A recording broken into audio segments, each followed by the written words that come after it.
everyone. I think we are ready to start. Uh, well, I would like to first of all warmly welcome you to the Wilfred Martin Center for European Studies. My name is Federico Tavioreo. I am a strategic coordinator and senior research officer here. And my role is really to introduce and deliver very brief welcome remarks. Also to thank the author of the policy brief that we are presenting today, Teona Lavredashvili, our visiting fellow, sitting here with us and will moderate the exchange. I think Teona brings our attention today to a big challenge, a big crisis, looming crisis, she calls the problem in her brief, which maybe has slipped a little bit under the radar in the last few years. I have the impression that there are probably two reasons why we have perhaps not paid to this problem the attention that it deserves. The problem being, of course, you can see it from the title of the event, the kind of the massive labor shortage that Europe is going to face in the next years and decades that it already faces.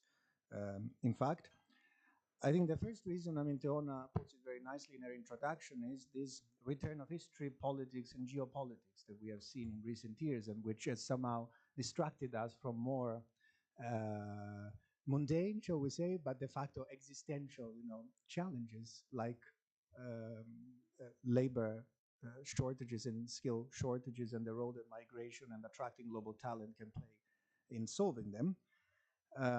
The second reason, I think, is the nature of our immigration debate in the last 10 years. It became very polarized, very, I wanted to use the word hysteric to an extent. On the one hand, one extreme, everybody in, that is typical of some parts of the left. On the other extreme, nobody in, everybody out, and that's the radical right. And both positions, of course, miss the fundamental point that we need immigration, but we need skilled migration. We need a certain kind of migration, and perhaps that's not the kind of migration that we are getting. So, as a way of introduction, I will give you 4 numbers that struck me. I'm no expert in the field, but I try as an informed citizen to read as all of you. And the first 2 numbers come from the report that we are presenting, and they are, the first number is 453 million. That's the peak population of Europe, which according to projections will be reached in 2026. So we are very close to reaching the peak population of the European Union as it is currently composed. We were discussing with Maria that if not for the inflow of Ukrainian refugees, we would have already experienced that now. So we are very near that threshold. The second number that I found striking is the impact that this is going to have on the working age population, which is also, of course, shrinking as a consequence. 54, 55%, so slightly above half of the population by 2070. So you can understand the kind of massive economic growth challenges that this number represents. And of course, migration is a possible solution to that. Attracting global talents is a possible solution to that, provided it is skilled migration. And this means either that you have to select the migrants beforehand so that you can, employment migration is dominant in the inflow, or that you have to reskill the migrants that you already have when they don't have the right skills, obviously. And now I come to the second 2 numbers, which come from another related report that we published a couple of weeks ago, actually, on migration. You should be able to find it around. And the first number is 17%. And that is the percentage of all the 22 million non-EU citizens, migrants, therefore, that joined the EU between 2013 and 2022. That's the period that we focus on. 17% of these 22 millions came for employment reasons. So that's a very low percentage, because if you look at the bulk of it, 49% came for humanitarian reasons, so almost half of it. 27% came through for marriage reasons or because of family reunification, reunions. So clearly, there is work to be done there from the perspective of our discussion. Maybe last very last number, also from the same report that I have mentioned, it's the employment rates in the first 5 years after 5 years of arrival of migrants. And of course, employment rates are also an important predictor of integration. I mean, people who have a job tend to integrate more easily than people who don't. So 86% for men and 78% for women for migrants who come here for employment reasons. And the numbers go down very drastically when they come here for other reasons. For family reasons, you go down to 52% of men, and 31% of women. Humanitarian reasons, you go down even farther to 50% for men and 23% for women. So I think the data are relatively clear. I will not insist further. I think that perhaps one of the advantages of what we have faced over migration in the last 10 years is that we at least became a little bit more accustomed to thinking about these problems of migration and demography in a European framework, because beforehand there was basically no discussion at the European level of these problems.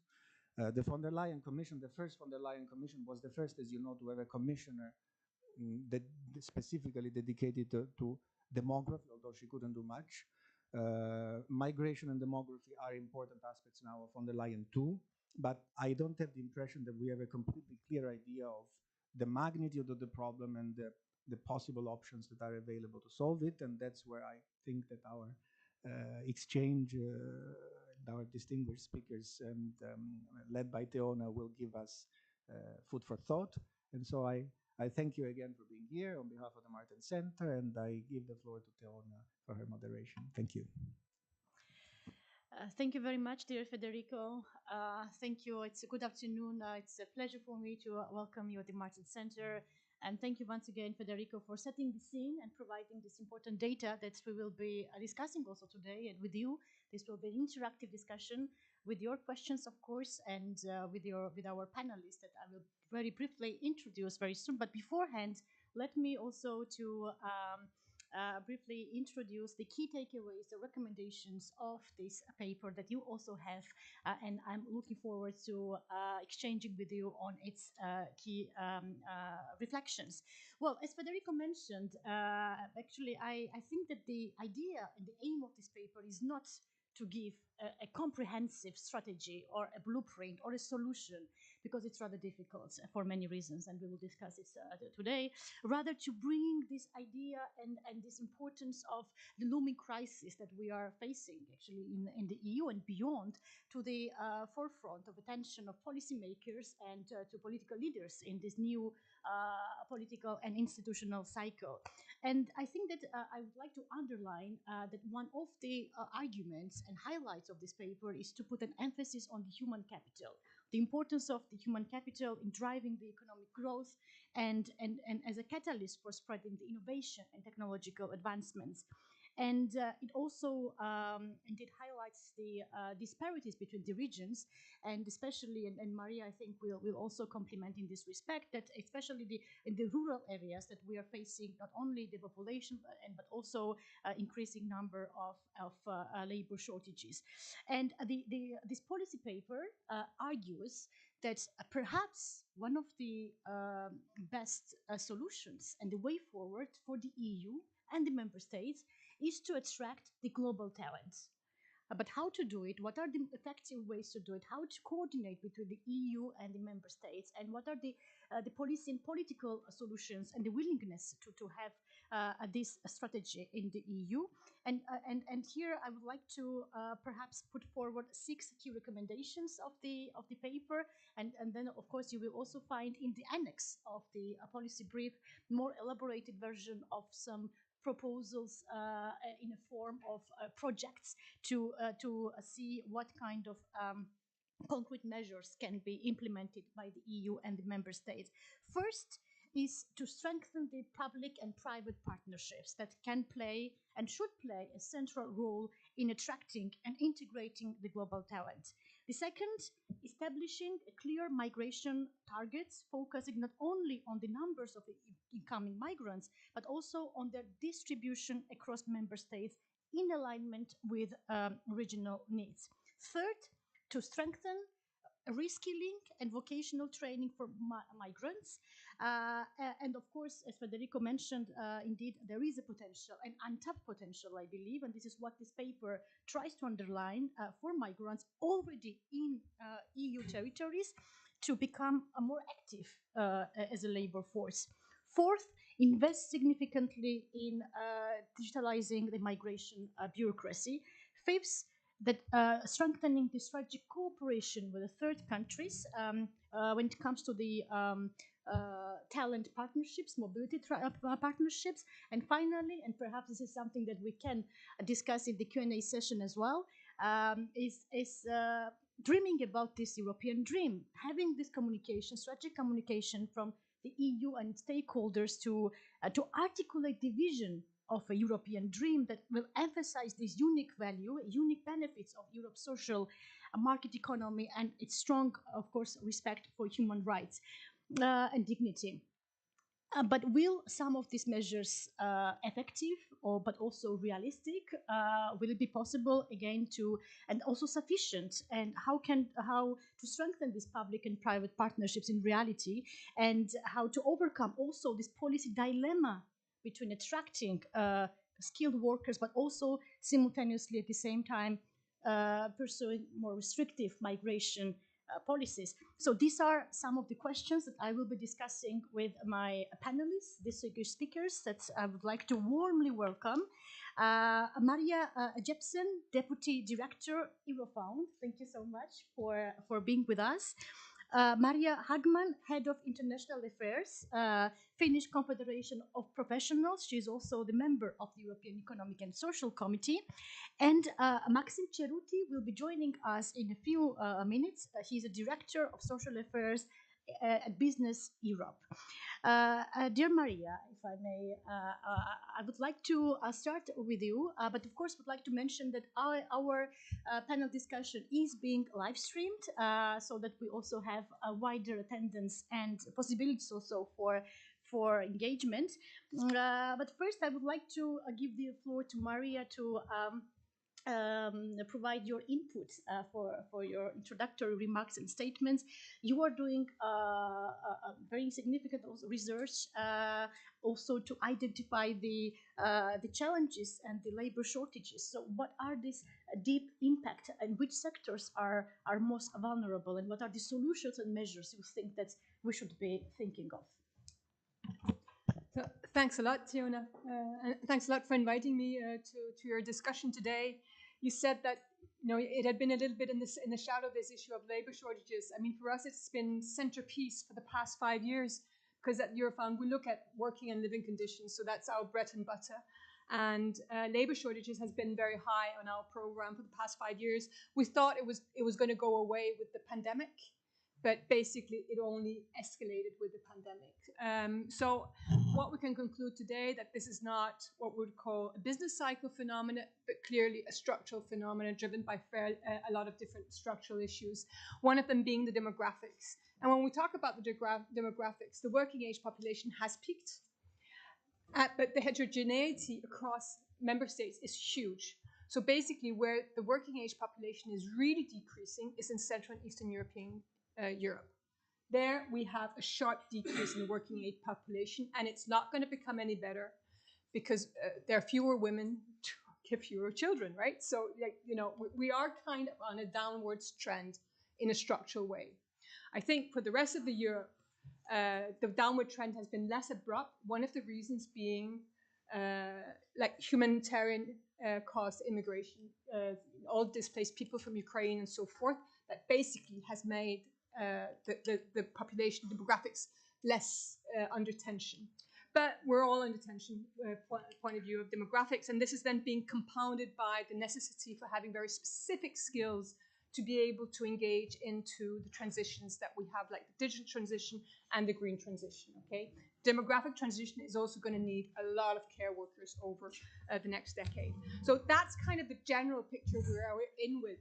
So when we look at, as I said, this labor shortage is clearly a structural phenomenon. I mean, we today, because we're seeing that the economy is softening, we still see that the job vacancy ratio is above what it was pre-pandemic. despite the fact that the economy is softening. So we do say that it is a structural phenomena. The question is then, is it a structural phenomena across the board in the same occupations, countries, sectors? And here we see, no, there is a heterogeneity across European Union again. We've got countries where the labor shortage is a generalized phenomena. We go to the Netherlands, you go to Denmark, Austria, Belgium. There, the labor markets are very tense, and we go to other countries where it's kind of more pockets of labor market shortages, like Spain, Greece, other countries. They have different, the labor shortages kind of play out differently. So we cannot talk about a very, we have to be very careful about having a precise diagnosis about exactly what's going on, what the labor market shortages are all about. So once that has been said, so we still with the job vacancy ratio around 2.4 today, which is high. Okay, maybe doesn't sound like a lot, but it is fairly high, and we got a very low unemployment rate. So we've got a huge tension. What we do still have in some countries, but not all countries, is labor market slack, meaning that we do have a part of the population that could be integrated into the labor market, but are not currently being integrated. So it's kind of a potential pool of people to help back into the labor market, often women, because of care responsibilities, people with disabilities that need special conditions, and migrants because there are language barriers, there are other barriers that needs to be dealt with. But that's not quite true in all countries. In some countries, there's clearly a pool there. When we look into the sectors, then we got some sectors that are fairly across the board, like construction, accommodation and food services, ICT, professional, scientific, and admin support. Health is on average below, but in some countries way above. Okay, so that again, health sector is something where it's kind of more locally set. Now, and we look into the occupations then we look at the occupations. The labor shortages are often where specific skills are needed, but they're not necessarily high-level qualifications, okay? Truck drivers. Like most countries in Europe offer free truck driver's licenses because we need truck drivers, okay? You don't need a lot of skills actually to engage into that. You need to be able to drive consciously and carefully and correctly, but we still have a labor shortages in this one. So once again, it's very important to understand what are the sectors and what are the occupations and what is driving the labor shortages. And here we can see we've got three main drivers. One of them has to do with the working conditions, okay? So there's a big correlation between some of the sectors and occupation where we have labor shortages and the working conditions. These working conditions can mean that people leave the sector, because it can also mean that people don't take the training to enter the sector, okay? So it becomes a vicious circle.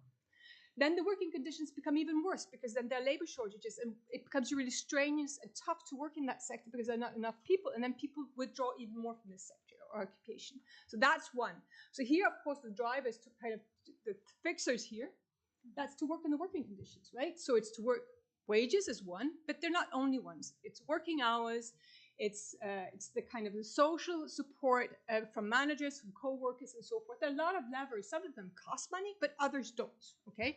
But that's one. The second one is really the skills mismatch. It's when we don't have the skills. And here, in the countries where there is kind of potential labor pool, so the labor market slack, there is the possibility, of course, to make sure that there's a match between the labor market needs and what training being given, and that there's are incentives given that can match. And then the last one is really where there's a quantitative lack of people available, okay? And here in that quantitative lack of people is where, migration comes in as a way of saying, okay, can migration be a part of the solution that we're introducing here? And another is really to go into the labor market slack and try to unravel how can we make sure that more people can actually enter and stay in the labor market. So it's very important to be, there is across the board labor market shortage, but we have to be very careful with what countries, what sectors, what occupations, and what is driving these labor market shortages. So it's very general, but I think that's kind of the foundation of entering into this discussion when we link migration with labor market shortages. Excellent. Thank you so much for this comprehensive and very much detailed introduction and also the data that you provided us. Of course, I will then come up with a follow up question, either from me or from the audience, but now I will give the floor to Maria. And beforehand, once again, I would like to welcome Mr. Cerruti, Maxime Cerruti, Director of Social Affairs at Business Europe. Thank you for being with us. So you will be the third speaker. Dear Maria, you come from Finland, and also we have learned a bit from the paper. Of course, we know also before that there are some examples in Finland, perhaps that can inspire the EU, or maybe not.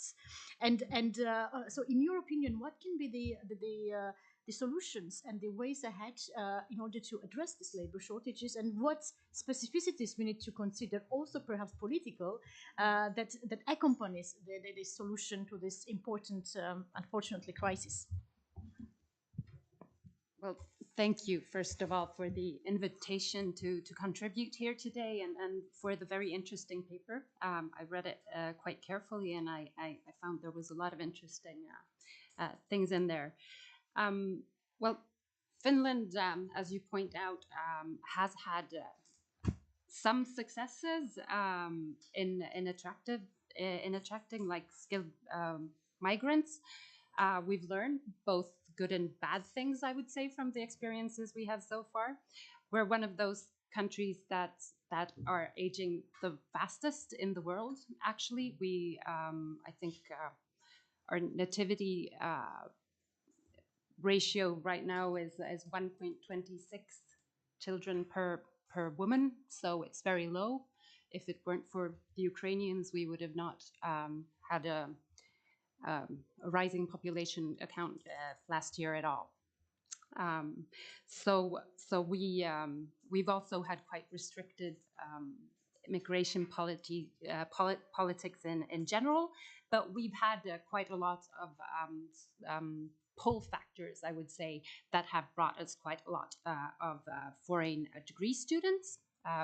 Just to mention one, but also then other types of public-private partnerships that you mentioned. So I guess attraction factors that we have is our good quality education system that has been free of charge. We're discussing some fees for it now, but that has been one of the definite things that has brought a lot of degree students to Finland, also from third countries. We have obviously a strong social economy, and we're a safe country with a high standard of living, so forth. But then we have this really aging population, and we have maybe woken up to this problem a little bit earlier than the rest of Europe. But then it was a big debate before COVID, and then it sort of stopped, and now we're picking it up again. So as things go politically, sometimes we have focus on a problem, and sometimes it gets less focus. Well, we have pull factors. We also have push factors. We don't have the best geography for receiving migrants at the moment. We have a very, very long border to our eastern neighbor. We have a cold climate and so forth. So we're also a very, very big country with a small population. So we have a lot of rural areas where schools are closing, and that really are suffering from a lot of the megatrends going on at the moment. Then we have had these different kinds of, well, maybe starting with like the political initiatives that have been done. It's been a lot about actually finding fast pathways for recognition of qualifications for migrants. It's also been a lot about finding fixed models for these qualifications. The current government has worked on models for nurses, for doctors, for dentists. The building blocks looking a little bit different, but basically consisting of trainings of language skills and so forth. Also things that you mentioned in your report when you had the specific study on Chinese migrants or degree students, actually, sorry. Yeah, so the political work that we still need to do is more on political attitudes. We are also, I think we ranked third on the most racist countries in Europe. which is not something we care to mention a lot. But it was also pointed out in the study you had that you referred to in the report that the problem is more with the retaining, not so much the attracting foreign talent. Where as a society we are not maybe putting in the efforts we need to put in to actually make people feel welcome and feel welcome and well, find a place in society. Referring a little bit to the shortages that Maria was talking about, we have huge shortages of labor in the healthcare sector, in ICT, teachers in early childhood education, so a lot of the like big public sector professions, but we also have some industrial occupations. And then we have, I would say, another category of low wage workers where we also see significant shortages, more maybe driven by low wages and poor working conditions.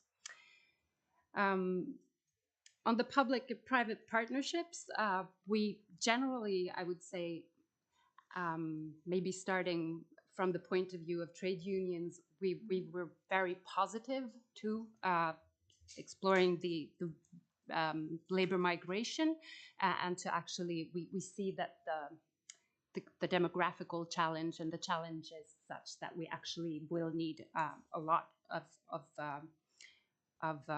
people coming in to keep up our society as we know it. We also see, of course, that there are other things that need to be improved, such as training, reskilling, and so forth. We also we have good examples of public-private partnerships, a lot of cooperation, for example, in our universities of applied sciences, where they're looking at modules for how to approve qualifications for foreign nurses, for instance, which is a very good example we have. But then maybe we also have experiences that are not as positive, and that usually involves then the ethical part of the like how we bring people into the country. So that has been one of the problems. We've, of course, as unions, it's very important to us that the people that come to Europe and to Finland, that they have the same rights and conditions as local workers do, and we don't want to create like a separate labor market for migrants. So and they're also in a quite vulnerable situation, coming in not knowing languages, not knowing the way things work. So the ethical perspective is something we've been working a lot with, because we have seen that it has been a problem with some of the experiences we have. But maybe I had a lot more, but maybe I'll stop here for now, and then we'll continue on with the discussion. Thank you. Absolutely. Thank you very much for this very interesting overview, but also interesting facts about Finland that we didn't know so far. Dear Maxim, I would like to ask you your perspective from the business perspective, not surprisingly. Sorry. And what are the challenges and shortages that the companies are facing, and how do you think that the solutions lie? So where the solutions lie? So from the business perspective, do you think that there is a need for more engagement, involvement of business organizations, leaders on the policy formulation? But first, perhaps discuss about the shortages for the companies themselves. Thank you. Thanks a lot, Teona, and good to see you all. It's a pleasure to be with you this afternoon and to have the opportunity to exchange with the Martin Center. And of course, I took a look at your paper as well, so I will take that into account in what I'm saying now. I mean, yeah, perhaps to start, a few points that I'd like to say in introduction, and then responding a bit on the priorities as we see it. But the points of context first. I think Europe has been not so attractive, and I think it's well explained in your paper, compared to some of the good migration models that exist in some countries around the world. I mean, we usually take as reference Canada, Australia. You were pointing to the US in the paper, but clearly in Europe, I think what we can see is that quite many people came in, and the figures I have is 22 million between 2013 and 2022. Almost half of this was for humanitarian reasons. And we had 3.7 million third country nationals coming for reasons of employment and 1.7 million for education. So I think what is really important in view of this is to put as a priority a better balance in terms of attracting to Europe the people that are needed on our labor markets. And we've been putting this point already for several years.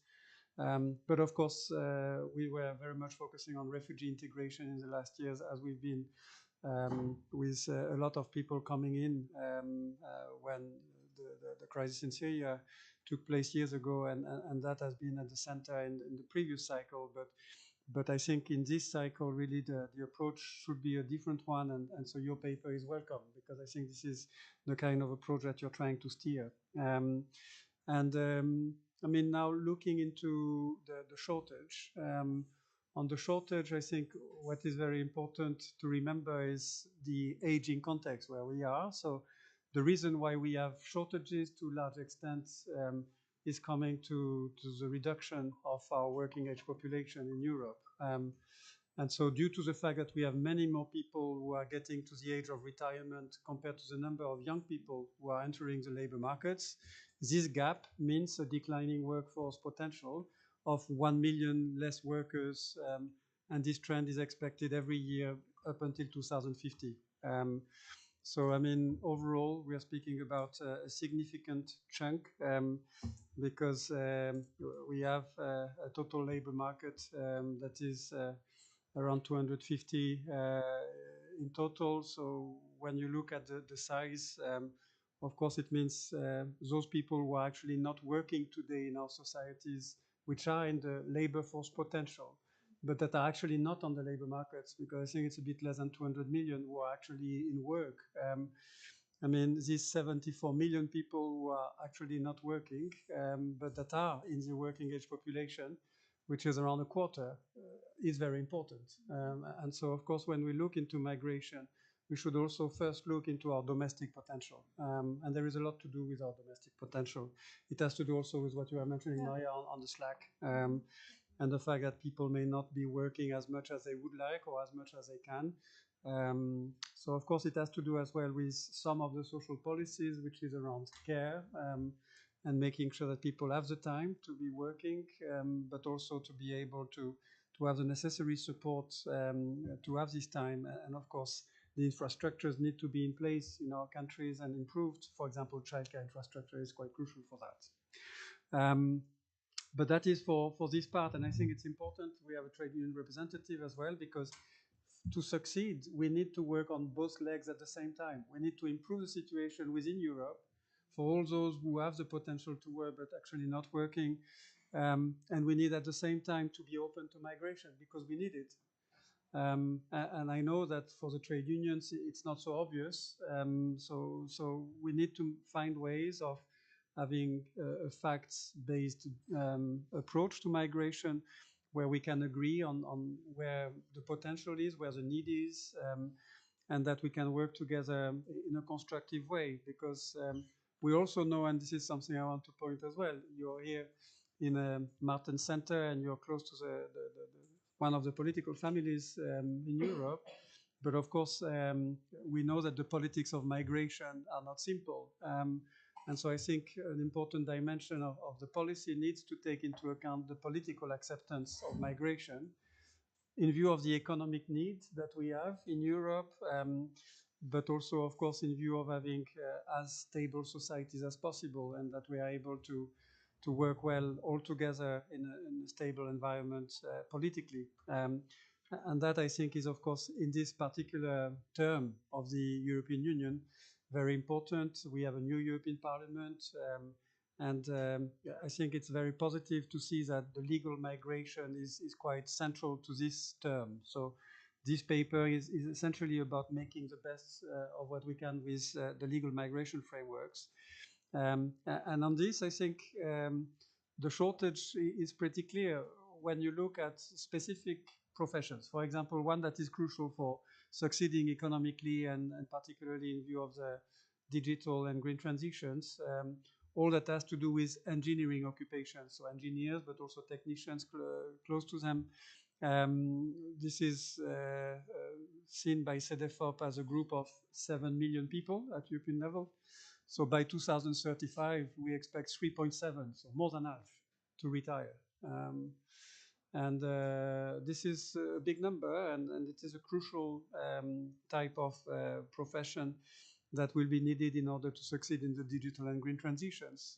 So we need to find good solutions to have enough people with the right skills for societies that are thriving. And of course, this means that the companies need to be supported because, I mean, in the end, it's about matching the labor demand in different sectors of the economy and finding ways of matching this demand with the domestic potential as well as the external potential. And on this, what is also important to keep in mind is that we are in an environment where the EU can play a role, but a lot is done nationally. So you've got a combination of European directives with certain rules and frameworks for the admission of third country migrants. But a lot of it is done country by country. And so that means that we should also be realistic on what Europe can do and to find a good way of combining a European approach with diverse ways of organizing migration policies in the countries.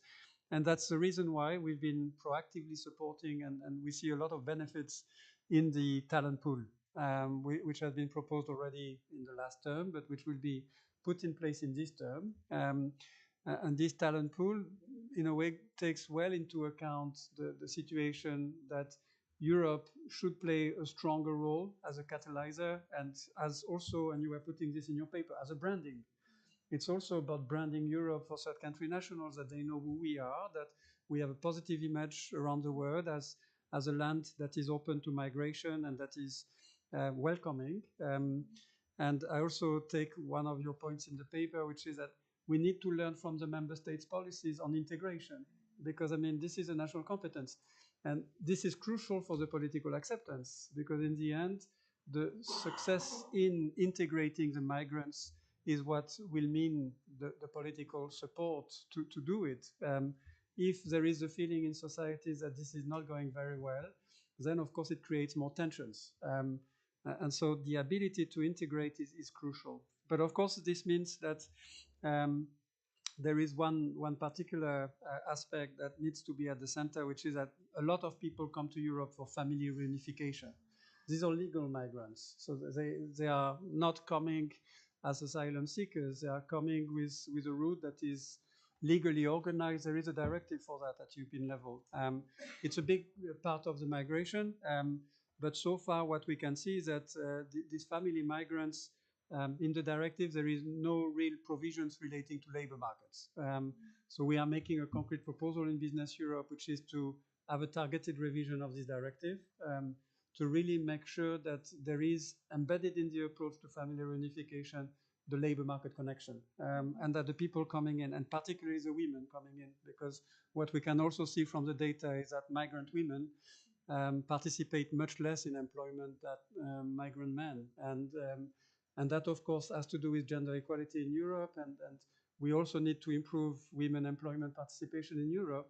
But clearly, for the migrant population, the level of participation is much lower. And that is, of course, something that needs to be improved in the coming years.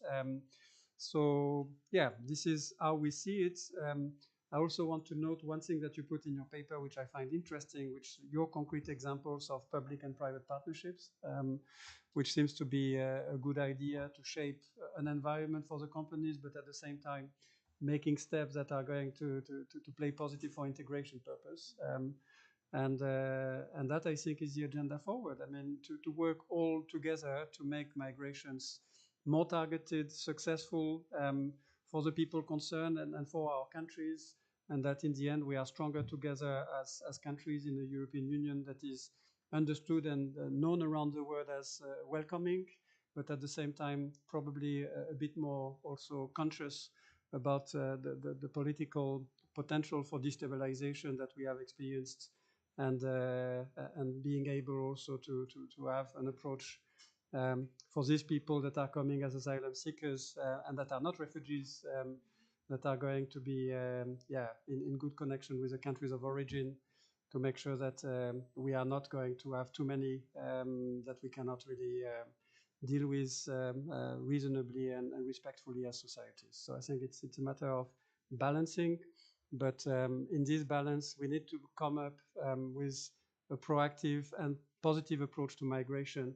And on the business side, we need, for economic reasons, people, because we are aging, and as aging societies, we will not have enough to maintain the conditions for prosperity in our countries if we are not open to third country migrants. Thank you. Thank you so much, dear Maxime, for this very rich and concrete also insights. I would like now to already open the floor for the discussion and for your questions. That's of course are very much welcome. Please briefly introduce yourselves, and then I will also then use this opportunity to ask my own questions. But first, the priority to our guests for your engagement. So please, I think I see already. Yes. Thank you very much. Also, Peters, I have been here also visiting scholar. Now I'm on the senior research associate here in Martin Center. I was provoked by the discussion, especially on aging. You know, I have been forced to retire because of my age. And if you think that it's easy to find a job for someone this age, and Maria, that is nodding, has mentioned a number of ways that we could improve situation on the labor market, indicating women, indicating handicap. And I expected that after handicap, it will come even more difficult group, which is those a bit aged, but it has not come. Probably it's too difficult even to mention. I mean, aging is a problem. But the issue is that we've got a huge disparity between life after retirement, which is increasing. It's not only a question of aging, it's also that we are prolonging time between the moment of active work and so there is, I would say, some of the Europe shortage of labor is man-made. It's government-made, regulation-made. For example, the fact that you could have a much longer education in some countries, or that you do not create proper conditions for women that could enter the market, or you could have Maria has mentioned, for example, the truck drivers that we are missing. But look at the legislation, how it makes it difficult to serve the European transport markets by EU member state companies located in the EU, but still from a different country than the service, the transport service. So obviously you've got a shortage of labor, but also you've got a regulation which makes it more difficult. So it's a, but the fact of my question was totally different, because it's quite complex issue. Thank you so much. Yes, so that's okay. Yeah, I think we will now allow Maria to perhaps respond, and then I will then open also floor to others. Thank you. So I'm going to go back on the older workers, right? I'm not going to start discussing the regulation, but truck drivers have very bad working conditions, and that's one of the reasons why the high wage is not enough to kind of compensate for the fact that you have very long hours, you're not at home. But that's another discussion. On the older workers, I completely agree with you.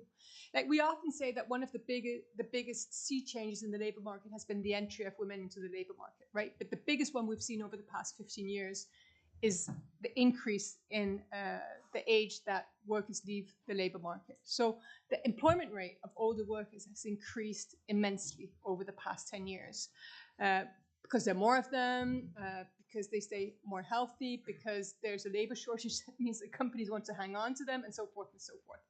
So I did a book on this like 20 years ago, 25 years ago.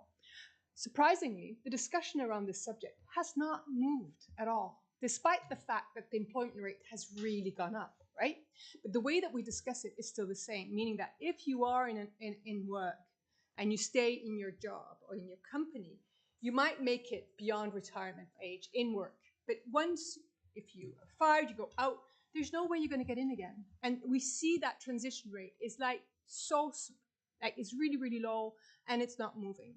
OECD published a very interesting study last year saying that companies have more older workers, are fond of their older workers, and so forth, but that the perceptions around the capacity of older workers has not moved that much. And I think so there's an attitudinal thing that still needs to be deblocked. But if we look at the facts and figures in the labor market, there's been a sea change over the past 10 years. And I think and companies have a lot of older workers these days. So for me, it is something is changing, but it's changing very slowly. But the numbers are showing something completely different. Yeah. Thank you. Other questions? And before, perhaps while you prepare your questions, I would like to ask Maria, your opinion and insights about, also Maxim also mentioned the importance of the collaboration with the social partners with employers to retain the talent. So what are the strategies? How should the trade unions and social organizations be working to retain the talents? Well, I guess one of the things we have been doing in Finland together with the employers is just like having a pro-migration approach, discussing the problems of our society maybe not being the most welcoming, which it isn't. That's putting it diplomatically, but addressing basically the problem jointly. So we're actually having a seminar next week on the problems of the aging population, where all the confederations and the employers are arranging it jointly to address the problem. And it's also something that we are discussing in the social dialogue on different levels. So we have this program called Work 2030 that we've been running for many years with the government and the social partners, where we have so-called future dialogues that we do on sector level. And we actually have in the construction sector at the moment an active project looking at how to retain degree students who get a degree in Finland, and somehow they still have a hard time getting traineeships, and they have different, it's much harder for them to find employment in the labor market because companies, we're a very homogenous small country. Companies don't necessarily have the skills and the know-how. So they're jointly now forming a joint approach to making getting a joint picture of the situation and finding a joint approach on how to address the skills shortages that we're going to see there and the labor shortages. So those are some of the ways that we work together on it, like at the moment. But obviously, we could and should do a lot more, and it's something we need to work on also through like diversity training in workplaces. It's a long list. Societal change takes a very, very long time, and affect like changing public opinions and like the rest of Europe, we also have this problem that Maxime also referred to, that we actually need to work very much on consolidating and the can't find the right term now, but making people like actually become part of society, because we have a lot of fears out there, especially with the other trends going on, people losing their jobs, there not being enough reskilling and upskilling opportunities. There's a lot of unrest and a lot of trends that are changing working life very, very fast. So we need to, on the one hand, make sure that we keep people with us, and on the other hand, make sure that we get new people that we can also integrate. So it's a complex problem, but we are working on it jointly, and we need to do a lot more, and hopefully we can work on it on European level as well. Thank you very much, Maria. Questions? Yeah. Beat Novotny from the Martin Center here. I have a question to perhaps anybody from the panel would be interested in answering. We have this well-known phenomenon of migration populism. People rallying against all types of migration, perhaps all types of migration, etc. But there's also retirement populism. Countries such as France, where you have major political forces wanting to push down the age of state retirement. In the last election campaign, we had the same. In Czechia, the country I'm familiar with now, there's a debate raging as well. So we have such a powerful push in some societies against increasing the age in which people retire. Just do you have any? Of course, some countries do it much better. Some countries don't do it very well. Do you have any suggestions on how this can be tackled politically?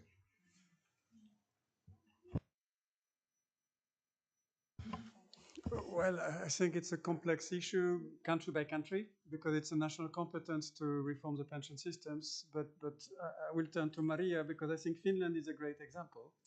I mean, Finland is a country where the social partners have been able to do most of the reforms by themselves.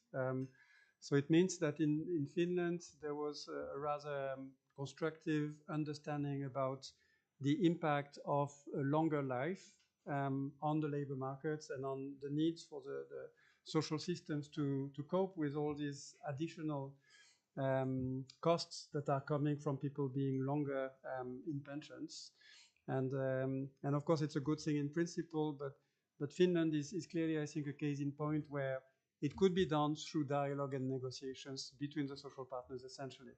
Now, there are a good number of countries, that, like you mentioned, where this does not work like that. So there is simply not enough openness to have a real dialogue on the facts. And I think this is what needs to improve, because having an understanding of facts is where we can find the solutions to make our systems more sustainable. I mean, there are emotions around it, but I think it's a necessity to look into a credible response to aging in the pension systems.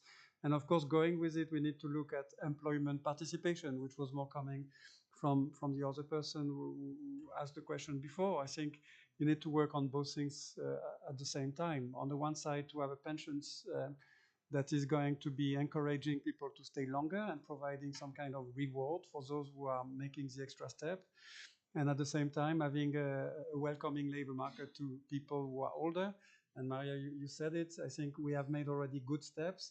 As European social partners in 2017, we have negotiated an agreement on the European level on active aging and an intergenerational approach. So I think there is good evidence of social partners being involved in these debates. But now I think it's important that different countries, member states, government, and social partners also talk to one another, given it's a national competence, to really understand what kind of solutions work in some countries and why it doesn't in some others. I mean, of course, pension systems are complex. We're speaking about first pillar, second pillar, third pillar. We're speaking about different schemes that may be applicable to different types of occupations or to the public or private sector. So there is also this element of complexity that needs to be taken into account. Thank you.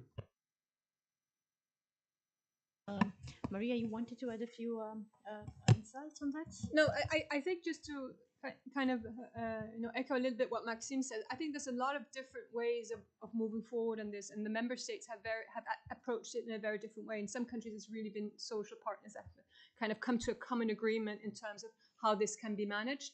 In others, less.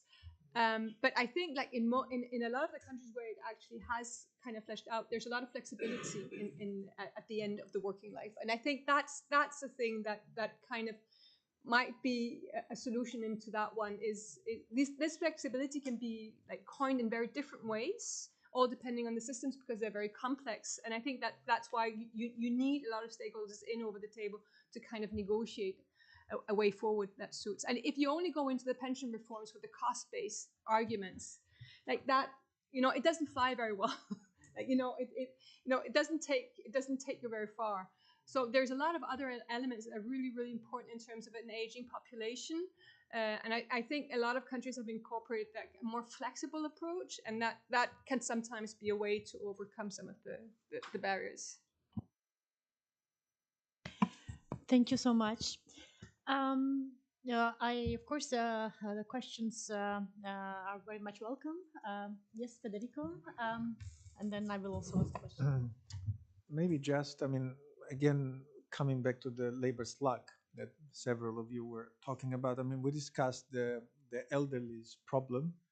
There is also perhaps a youth problem, especially in some countries, in some areas. I mean, the so-called NEET, right? I mean, people who are not in employment, education, or training, which in some regions, for example, where I come from in the south of Italy, it's almost at emergency level. I have the impression. So if you could comment a little bit on the measures that, what is the situation, if you have any evidence, what measures should be taken to address that, and if there is any role that the European level can play, because I mean, we are aware that most of it, as you were saying, is national competencies, but there is still perhaps a role in the EU level who also act at, I mean, through regional policies, it reaches a lot of this. So if you could comment on that.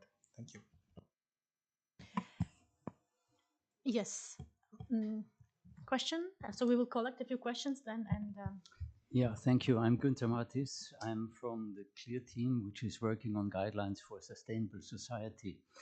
My question is, I thank you for the study. It's very interesting to know. I have been working also in the social dialogue, specifically on aviation matters, on the topic of automation. And for over 25 years, I see a huge resistance on automated systems being introduced by those who may be replaced in the future by the automated systems. Now, we have now the huge rise of artificial intelligence applications. We know also that the aging of the population is not new. We know that for over 30 years, what will come around 2025, 2030. But still, my question is, what would be the effect of the automation on the labor conditions that were mentioned? Because I feel, and this is also communicated by many studies and books that you can read all over, that the rise of the robots will set up workforce free, and nobody knows what to do with those people. How will they be able to make their living? How will they be made able to raise their families? How will they be able to cover their cost of living every day? And the other thing is, again, more than 20 years ago, we already saw specifically, an example in France, a huge group of highly educated young people not being able to find any job. There are university degrees, and the French system, for example, pushes everyone to get to higher level, to the highest level. There's a huge competition. And then you have a super degree, and you end up in a bookstore to sell books, and the store is closed because there's Amazon around the corner. How to deal with that? Thank you. yes, very pertinent questions, and perhaps for a brief comment from my side on your latest comment.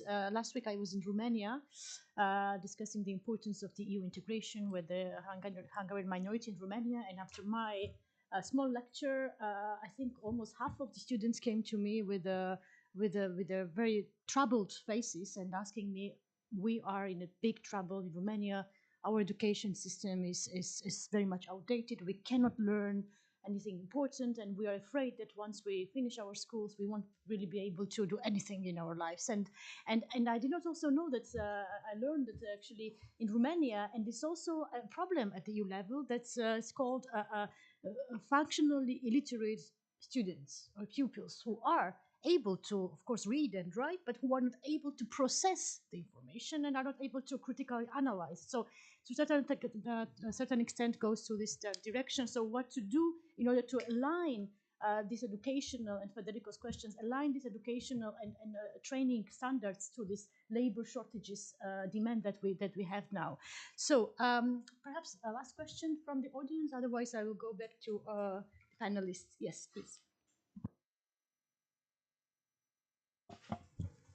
Thank you. My name is Hafsa, and I'm a research assistant at the European Business Council for Africa and the Mediterranean.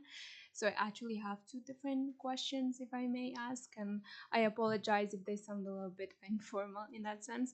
So my first question relates on the different situation that different European countries are facing. There was a recent report that showcased that, for example, Spain and Greece are two of the countries that face the highest levels of youth unemployment. But at the same time, we see that in the future, these two countries will still need to attract labor in order to mitigate these challenges of a future aging population. However, there is, how can I say, there is still this public opinion of, given the high levels of unemployment that, I'm from Spain, that, for example, in the Spain, there are people saying that immigration is bad because the typical narrative, migrants take away our jobs, and given the high level of unemployment that we have, we cannot accept migration. And we see that a lot of Spanish youth, for example, migrate to, for example, the Netherlands or Belgium, especially health workers. So how can we in some way change this narrative of, it's true that you face your own challenges when it comes to employment, but migration is still required in that sense? So this is my first question. And my second question is related to the fact that we also know that in the future, a significant percentage of young people will be in the African continent. Are there any policies or developments, or how are different societal organizations or the European Commission, for instance, trying to leverage of harness the productivity of this future African population, and how can we bring them here and benefit from this, given all this also far-right narrative that we see coming up in the recent years? Thank you. Yes, thank you very much. So we have then enough questions. Now we are looking into our speakers for their insightful answers. So Maxime, I would like to start with you. Thank you, Teona. So, I mean, to start with the needs and young people in Italy, and I mean, I think probably for the south of Italy, an important part of the response is competitiveness. Because of course you need to have companies that create opportunities and that are able to generate the economic activity. And then of course that is more for the demand side. But it is also of course about the people, and making sure that then there is a good match between what people can do and what the jobs are. But I think there is a competitiveness argument probably for that. But when it comes to the employment policy approach to that, I think we can see that the role of employment services, so public and private employment services, are there to intermediate. So it means that they are closer to the people. They know also the employer's needs, and then it's about matching the people with the needs, and training is part of the solution. The issue that is growing as a concern is that basic skills, so this is what young people have when they are in the age of secondary education. We can see a trend where the results in Europe are not good. And so this deterioration of results point to the fact that, for the basic things like counting, writing, which are in needs as basic needs for most jobs, this is something that is losing in quality through the education system. And so, of course, the more this will be the case, and the more difficult it will be for the newcomers, the young, to get ready for the labor markets. But I think a lot has to do as well with training, and having in the first place companies that are creating jobs. And then moving into your question around automation and employment, what are the trends, what can we expect? I mean, we are just in the middle of debates on artificial intelligence, and there is a new commission coming in. It's already clear from the brief for the Executive Vice President Minzatu that a new initiative on AI at work, algorithmic management, is going to be part of the brief.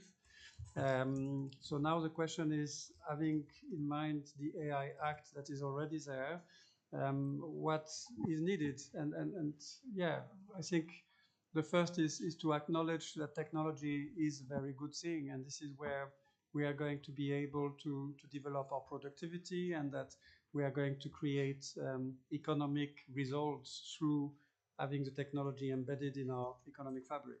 And that means that we should not look at it with a questioning or negative mindset, but rather with a positive one. And I think the first battle is about attracting the investments. And when you look around us in the world, some countries around the world are much better at doing it than us. And if we want to be in the competition at the best, we need to be first attracting investments in these technologies. Then the question is, from the labor market perspective, how to use the technology to the best effect with the people. And on this, I think the orientation we took as European social partners in our agreement on digitalization in 2020 was specifically to have an approach that is based on social dialogue, so that we are able to understand where the needs are, where the actual workforce is, and what can we do to combine in a way that is tailored to the particular enterprise, and that is, of course, taking into account different sectors, different realities. So you need to have it at different levels as well.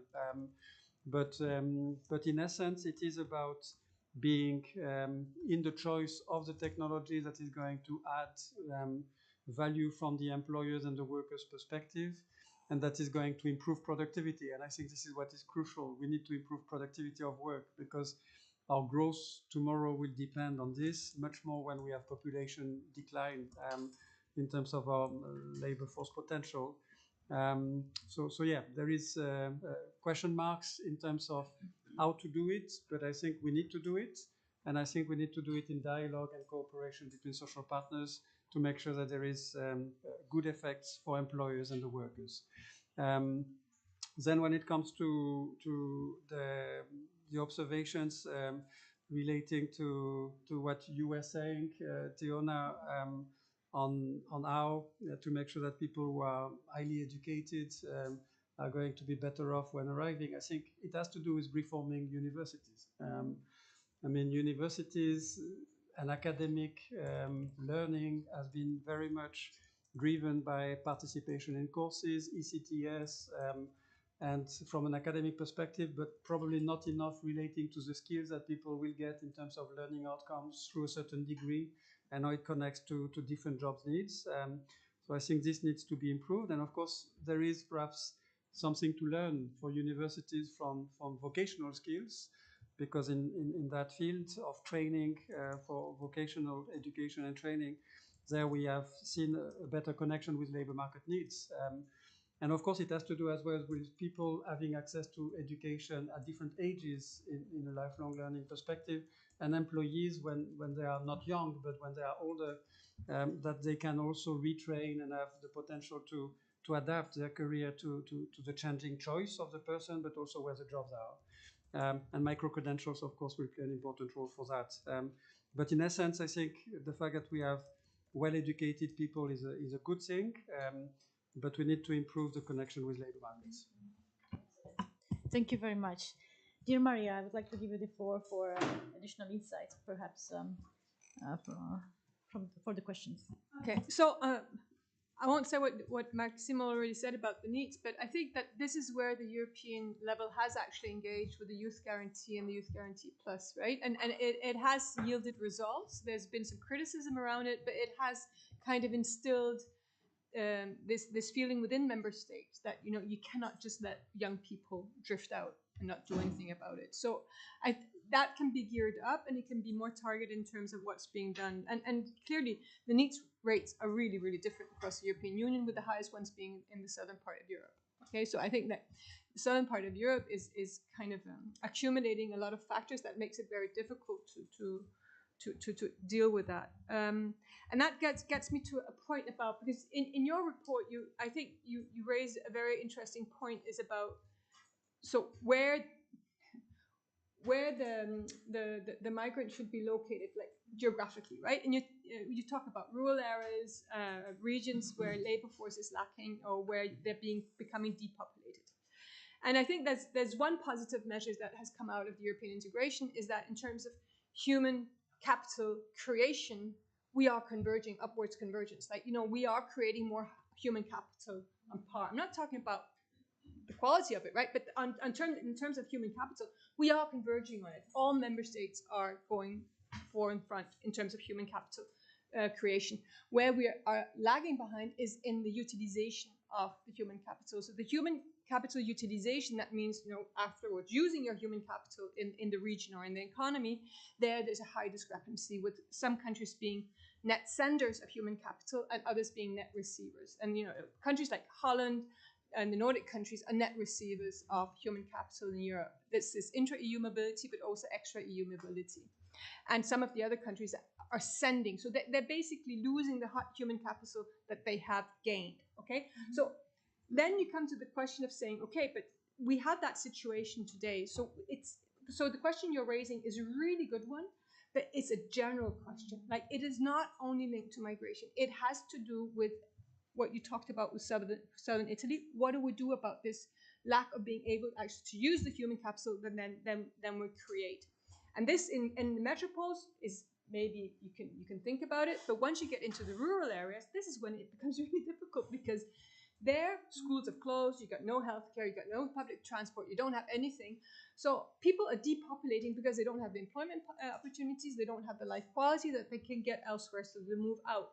So I think it's going to be a very hard ask then to ask, how is migration going to solve that problem? Because I don't think migration is going to solve that problem. It might solve it with regard to seasonal work, because people come in on a very short-term basis. But if we want kind of more productivity enhancing, then we need a kind of more general policy. And that's some of the research that we've been doing at Eurofound as well, in terms of the rural-urban divide. These are very deep-founded questions. And there you need public-private partnership, because you need the jobs to be generated, but you need the public policies to be able to support that this can actually happen and people can actually function in the areas. And that goes whether you're a migrant, yes or no. So it's a very general issue, and I think so. I was really glad to see that raised, because it's a very important question to deal with. So I just wanted to get that one in, saying. It's a very difficult question, and it's a profound question actually that needs to be dealt with. And then I like your questions in terms of how do we deal with the fact that in some countries where we still have high unemployment, we need also to get migrants. And I think that's a very hard sell these days. It's a very hard sell to go out with that message. So that's what I mean, that we have to make sure that the what I call labor potential, the people that are not in the labor market that might want to enter the labor market, that they're not antagonized, they're not put up against it. They go hand in hand. Like, we need both, okay? We need both. And I think that's what we need to. So we can't put one against the other or favor one against the other, because that's when things go profoundly wrong. So yeah, and we do need high skilled labor in certain very specific pockets. In Spain, we have this example of a case study from the Basque Country where they needed tunnel diggers, and they couldn't find any it's very specific métier. They couldn't find them, but they knew somebody who could lend them some from Peru. So 12 workers come from Peru, dig the tunnels, and so forth. Now, then the question comes: okay, the Peruvian workers come, they dig the tunnels, and then what? So they go back, yes, no. If they stay, then the family comes in, and then we need the whole public-private partnership to make sure that the integration is there, that the public services are there, that we get the social and economic integration going. So I'm glad to see this paper, because it raises a lot of issues that are very important in terms of moving forward. But I think, it's very important that we don't put one up against the other. It's all needed. Thank you very much also on your emphasis on the importance of the complementarity of the solutions. Yes. And Maria, perhaps you could elaborate a bit more about the artificial intelligence and its impact on the labor shortages and how you see the future. Yes, thank you so much. Very easy question. Very easy question, yeah, absolutely. But actually, a good one. I'm actually part of the study group at the EESC at the moment, working on an opinion on worker-friendly or pro-worker AI, and how we also as workers can view AI as how do you put it, like as a good co-worker in the future, and what we need basically to put in place to be able to do that. So it is something that, as Maxime said, we are going to have an initiative on in some form during the next mandate, and it's something that we're like also proactively working on together with of course the employers group there, but also the civil society group. AI is already, as we know, affecting working life. I don't think it's going to erase work altogether. It's going to definitely affect some sectors more than others. Automation actually hit blue collar workers the most, whereas AI is likely to hit more skilled workers harder. So it is different from previous types of like industrialization processes that we've seen. But it's definitely already affecting working life, and we can see it in, for instance, algorithmic management that we've already gotten some legislation on with the Platform Workers Directive. But there's also the debate about where do we need to sort of fill in the gaps in the European legislation that we obviously don't to a full extent agree on, but it's a debate we're having. Yeah. And definitely a discussion we should continue on with together. Excellent. Thank you so much, dear Maria. Actually, it's a perfect timing. It's an end to our discussion. However, I really want to, with a few seconds that I still have, in reality I don't, but I would like to use this power that I have and ask with a few seconds to each of panelists, just with one or two sentences, tell us concrete recommendation, what needs to be done at the EU level to address this huge problem. Maxime. I already said it, but I will repeat it. Targeted revision of Family Reunification Directive to make it more relevant for labor markets. Okay. Maria?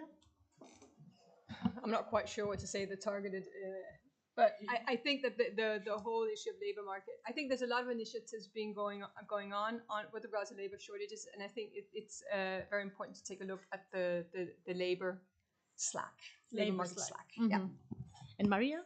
Well, I'm going to continue from where Maria left off and say that we need reskilling, and upskilling. Excellent. Yeah. With that, now I indeed finish and complete this panel. So thank you very much for your patience, for your engagement, for your questions, and of course, first and foremost, thank to my panelists for your very insightful and interesting comments and reflections. And thank you, Federico, for your introductory remarks.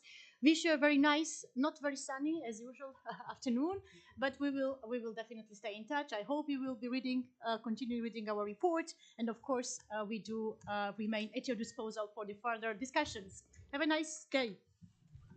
Yeah.